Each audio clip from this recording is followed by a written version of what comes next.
Switching to the offensive side of the ball, the Bills also made news there by formally promoting Joe Brady from interim offensive coordinator to the permanent offensive coordinator job.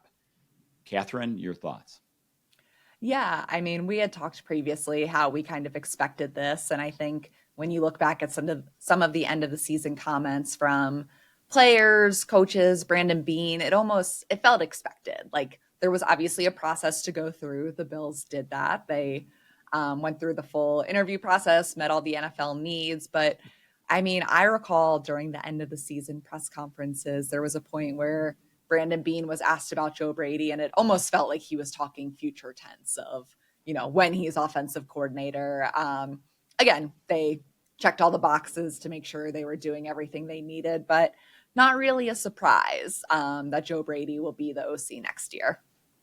Yeah. I mean, if anybody who listened to our last podcast knows that we were fully on board with expecting it was a fait accompli that Brady was going to. Yes, they had to interview other people, but it was going to be Brady.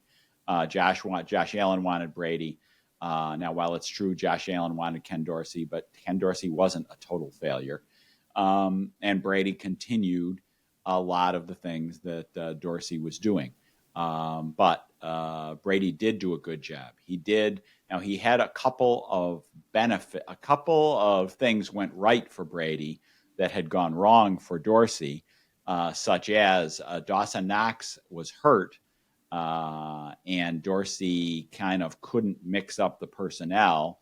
And Dorsey also wasn't, Josh Allen was coming back from his shoulder injury, or, that he didn't miss any time, but took a really, really hard hit on the shoulder in the Giants game.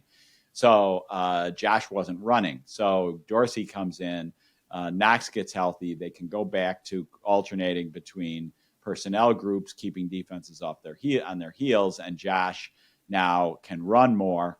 Dorsey did an excellent job. He did an outstanding job, and credit to Sean McDermott for having Dorsey in the fold. When Brian Daboll left, he promoted Dorsey, but then brought in Brady, who was highly regarded as it was.